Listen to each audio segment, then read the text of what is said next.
மாரடைப்புல இருந்து காப்பாத்த இந்த 3 உப்புக்கள் போதுமானது. இந்த 3 உப்புக்கள்ல அவர் வாயில போட்டு கொஞ்சமா ஒரு ஒரு 2 ஸ்பூன் கரண்டி தண்ணி, ஒரு 50 மில்லி அளவுக்கு தண்ணிய அந்த வாய்க்குள்ள ஊத்துனோம்னா உடனே அந்த நெஞ்சு மாரடைப்பு சரியாயிரும்.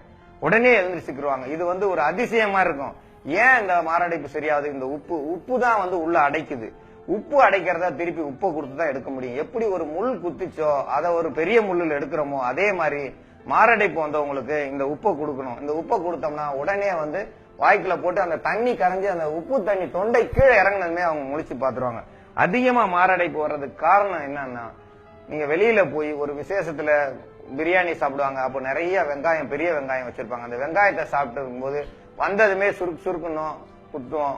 வெங்காயம், பெரிய வெங்காயம் சாப்பிட்டுட்டே இருக்கிறவங்களுக்கு ஒண்ணும் பண்ணாது. புதுசா சாப்பிடுறவங்களுக்கு நெஞ்சு அடைப்பு வந்துடும், நெஞ்சு வலி வந்துடும். புதுசா வெத்தலை பாக்கு போடுறவங்களுக்கு அந்த பாக்கு போய் நெஞ்சில அடைச்சுக்கிறோம். அடைச்சதுமே அவங்களுக்கு மூச்சு திணறல் ஆயிரும். இதெல்லாம் சாதாரண அந்த அடைப்பெல்லாம் சரி செய்யும் இந்த உப்பும் வெறும் தண்ணி. இதுக்குன்னு ஒண்ணும் தண்ணியில எந்த ஒரு கலப்படமும் கிடையாது. நீங்க குடிக்கிற தண்ணி, நீங்க சாப்பாட்டுக்கு போற உப்பு, இது ஒரு சிறந்த மருந்து. இத உப்புக்கல்ல போட்டு கொஞ்சோண்டு தண்ணியை ஊத்தனோம்னா சரியா போகும். உப்புக்கல் வெறும் மாத்திரை போட்ட மாதிரி போட்டு தண்ணி குடிச்சா போதும். அவங்களுக்கு எவ்வளவு நெஞ்சுவலியா இருந்தாலும் அடுத்த ஒரு நிமிஷத்துல அந்த நெஞ்சுவலி சரியாயிரும், அடைப்புகள் சரியாயிரும். மயக்கத்துல இருக்கும், மீண்டும் எழுந்திருச்சு என்ன நடந்துச்சுன்னு கேட்பாங்க. அதுக்கப்புறம் அந்த இதய அடைப்புக்கான மருத்துவத்தை நீங்க வேற ஒரு மருத்துவம் தான் பண்ணணும். அந்த உடனடி மருத்துவம், மயங்கி விழுந்தவங்களை மீண்டும் எழுப்புறதுக்கான மருத்துவம் இது. இந்த மருத்துவத்தை எல்லாரும் பயன்படுத்தி பயன்பெற வேண்டும் என்று கேட்டுக்கொள்கிறேன். இந்நிகழ்ச்சியை